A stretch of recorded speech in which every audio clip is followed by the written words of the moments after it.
YouTube channel. कैसे हैं आप सब? होप सो आप सब बढ़िया होंगे। So students, in our last class we have started the chapter of principles of management, जिसमें मैंने आपको फ्यूल्स के प्रिंसिपल्स कंप्लीट करवाए। आज हम पढ़ेंगे टेलर्स की टेक्निक्स को स्टडी करेंगे। Taylor and Fayol two different persons are there, जिन्होंने अपने अपने पॉइंट ऑफ व्यू के बेसिस पर डिफरेंट प्रिंसिपल्स फ्रेम करे and which are applicable in all organization in almost all situations। तो according to Taylor कुछ टेक्निक्स हैं जो ऑर्गेनाइजेशन में एप्लीकेबल होंगी। तो टेलर की टेक्निक्स में फर्स्ट आती है science not rule of thumb. उन्होंने जो प्रिंसिपल्स के बारे में बोला, उन्होंने क्या कहा कि जो ईच जॉब है ऑर्गेनाइजेशन में, फर्स्ट है साइंस, फिर कॉमा आता है नॉट रूल ऑफ थंब। इसका मतलब क्या है? Science not rule of thumb कि जो भी जॉब, जो भी वर्क एक ऑर्गेनाइजेशन में है, it is based on experience. जो भी जॉब ऑर्गेनाइजेशन में है वो एक्सपीरियंस पे बेस्ड है, वो फोरकास्टिंग पे बेस्ड नहीं है। जो भी जॉब है वो इंट्यूशन पे बेस्ड नहीं है। He says that there must be thinking before doing, जो कि रूल ऑफ थंब में नहीं होता। There must be thinking before doing, करने से पहले we need to think, which is not done in rule of thumb. Rule of thumb क्या होता है? That is dictatorship of manager. देखो, according to rule of thumb, what is rule of thumb? Dictatorship of manager, कि उसने जो बोल दिया वो ही होगा ऑर्गेनाइजेशन में। तो ऐसा नहीं होता। डिक्टेटरशिप मतलब मैनेजर का ही राज चलेगा, जो वो बोल रहा है वही इंस्ट्रक्शंस फॉलो करनी है। बट ऐसा रियल लाइफ में नहीं होता। ये जो उसने बोला कि it is science, because science में क्या आएगा, आपके डिफरेंट मेथड्स हैं, वो किसी एक्सपीरियंस पे बने हैं। कुछ वेज हैं प्रोडक्शन के जिसमें आपकी कॉस्ट रिड्यूस हो सकती है, रिसोर्सेज अच्छे से यूटिलाइज होंगे। तो उन्होंने कहा टेलर ने कि there is only one best method to do work, कि एक बेस्ट मेथड है काम को करने का, एंड उस मेथड के थ्रू आप एफिशिएंटली काम कर सकते हैं बिना रिसोर्सेज को वेस्ट करें।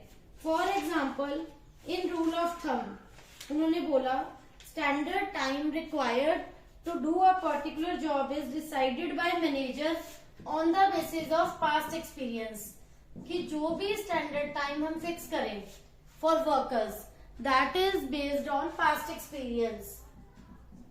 Standard time should be fixed on past experience, ठीक है, उनके अकॉर्डिंग। तो मैनेजर्स जो है अपने पास्ट एक्सपीरियंस के बेसिस पे स्टैंडर्ड फिक्स करते हैं।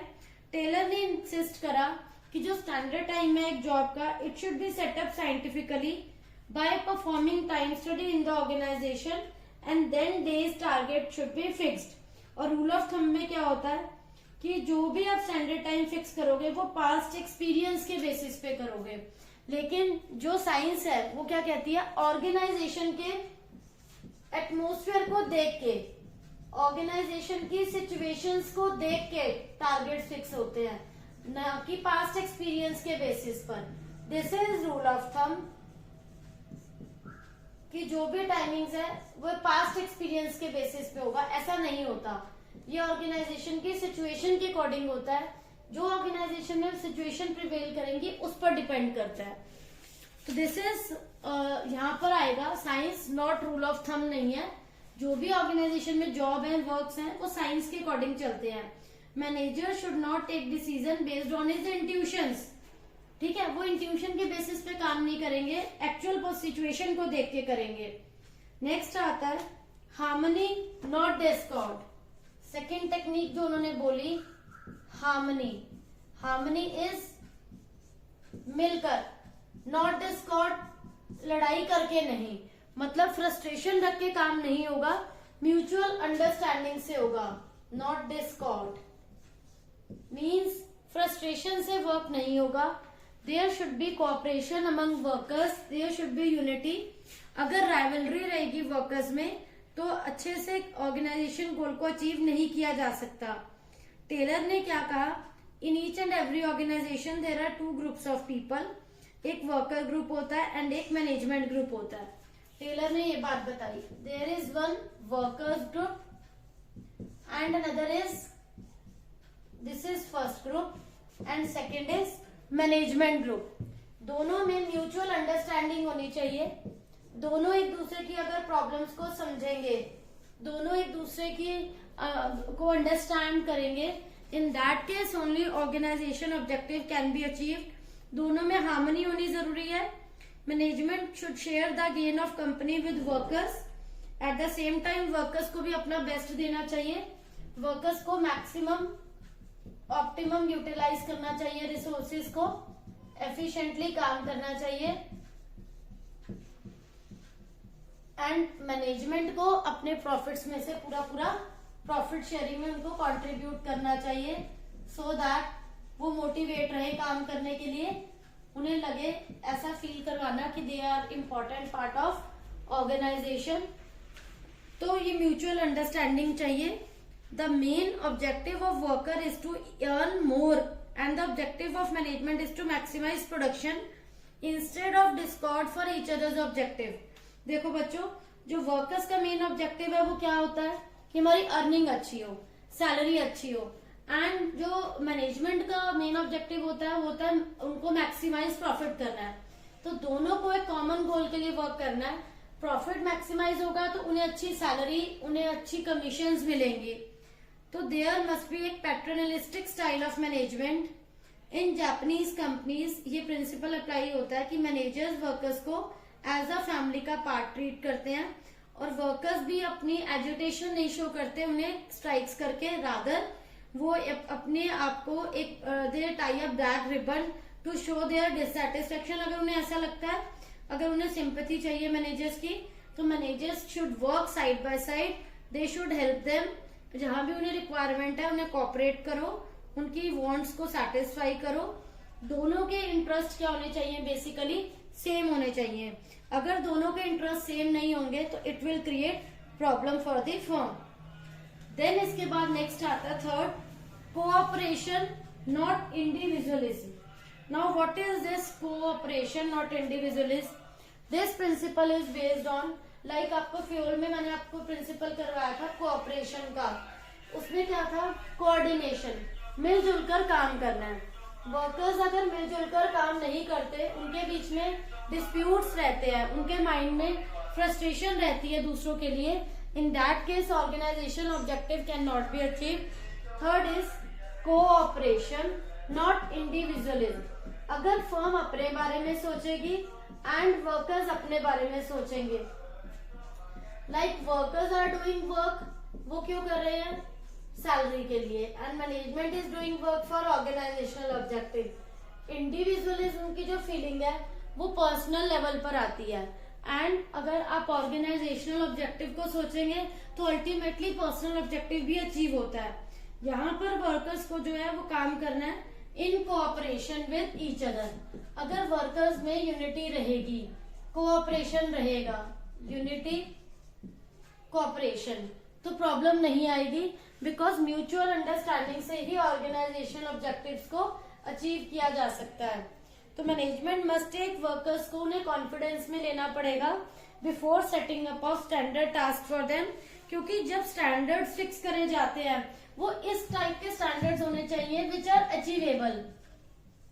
Standards fixed by management are like that they should be achievable easily. ऐसा नहीं होना चाहिए वो जो स्टैंडर्ड्स हैं वो नॉन अचीवेबल हो।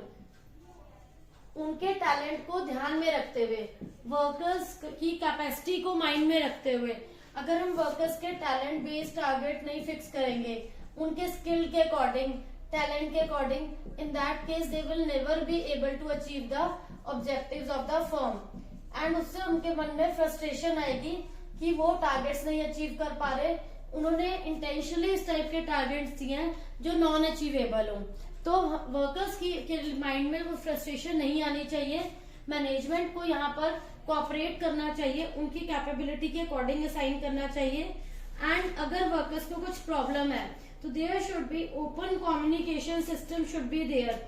ओपन कम्युनिकेशन सिस्टम में क्या होता है, वो अपनी इजिली कोई ग्रीवियंस है, कुछ प्रॉब्लम्स हैं, फैमिली इश्यूज है, they can share with their higher authority.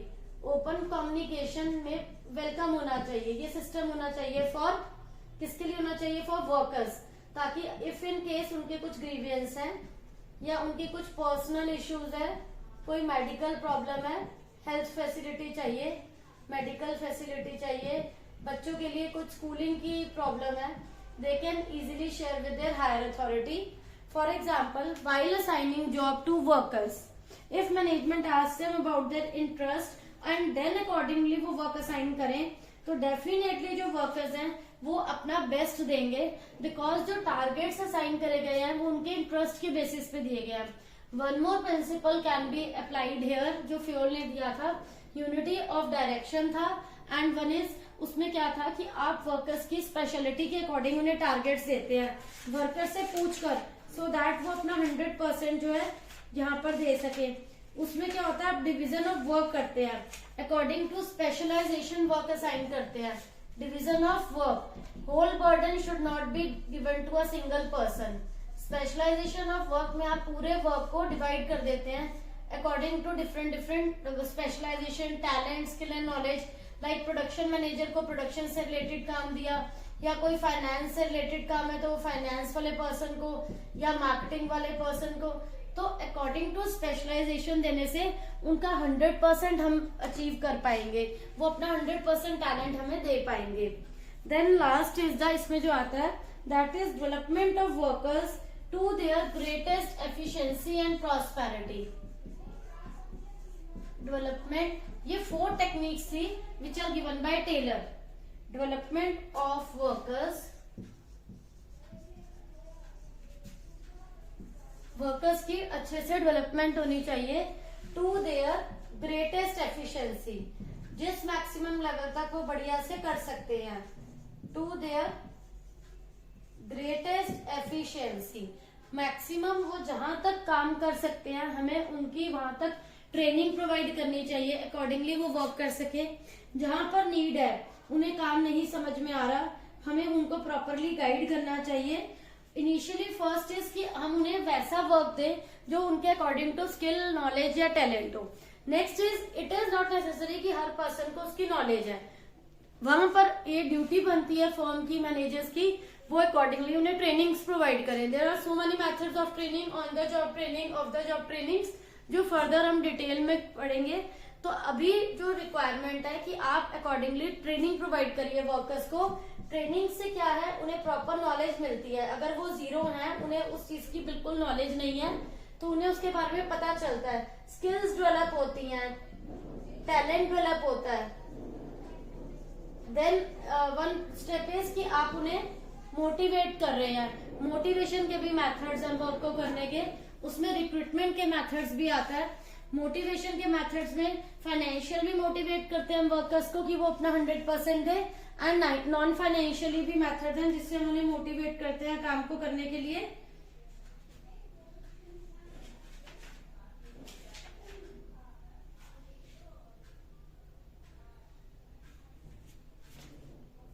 तो वर्कर्स की ट्रेनिंग भी जरूरी है। ईच पर्सन को जो है वो साइंटिफिकली सेलेक्ट करना चाहिए। जो वर्क असाइन कर रहे हैं वर्कर्स को, वो उनकी कैपेबिलिटी के अकॉर्डिंग होना चाहिए, सो दैट उनको ये नहीं फील हो कि हमें हमारी कैपेबिलिटी के अकॉर्डिंग नहीं मिला। एंड देन आप उनकी प्रॉब्लम्स को अच्छे से समझें, उन्हें ट्रेनिंग प्रोवाइड कर रहे हैं जहां नीड है। इस बात का ध्यान रखना चाहिए कि जो भी वर्क आप उन्हें दे रहे हैं वो उनकी क्वालिफिकेशन के अकॉर्डिंग हो, टाइमली। ऐसा नहीं है वंस आपने ट्रेनिंग दे दी उसके बाद उनको ट्रेनिंग नहीं दोबारा कभी प्रोवाइड करें, टाइमली उनको ट्रेनिंग भी देनी चाहिए। तो ये जो मैंने आपको करवाए बच्चों, दीज आर टेलर्स प्रिंसिपल्स। ये हमने आज टेक्निक्स नहीं करी, इनिशियली मैंने आपको प्रिंसिपल्स करा दिए। As I have already told you कि हम आज टेक्निक्स करेंगे, बट मैंने आज प्रिंसिपल से स्टार्ट कर दिया। नो इश्यूज, हम टेक्निक्स करेंगे नेक्स्ट क्लास में। तो ये बच्चों टेलर के प्रिंसिपल्स थे। उसने फेयोल ने 14 प्रिंसिपल्स दिए थे, बट इनके जो है प्रिंसिपल्स वो 4 ही हैं, जिसमें से मैंने आपको फर्स्ट बताया science not rule of thumb, कि जो भी जॉब एंड वर्क है it should be based on scientific rules, वो रूल ऑफ थंब पे बेस्ड नहीं होना चाहिए। देन उसके बाद मैंने आपको कराया हार्मनी नॉट डिस्कॉर्ड, कि मिलजुल कर काम करना है, कोऑपरेशन में काम करना है, नॉट इंडिविजुअलिज्म। देन वर्कर्स की डेवलपमेंट ग्रेटेस्ट लेवल तक होनी चाहिए, उन्हें कुछ भी प्रॉब्लम ना फेस करनी पड़े, टाइमली ट्रेनिंग मिलनी चाहिए। तो होप सो बच्चों आप सबको ये टॉपिक्स क्लियर हो गए होंगे, कोई डाउट नहीं होगा। ये सभी प्रिंसिपल्स वो थे जो टेलर ने दिए हैं। तो आज हमने प्रिंसिपल्स करे हैं, नेक्स्ट क्लास में हम टेक्निक्स करेंगे। तो होप सो बच्चों आप सबको ये टॉपिक क्लियर हो गया होगा, कोई डाउट नहीं होगा। Still you are having any doubt, please ask in comment section. Thank you.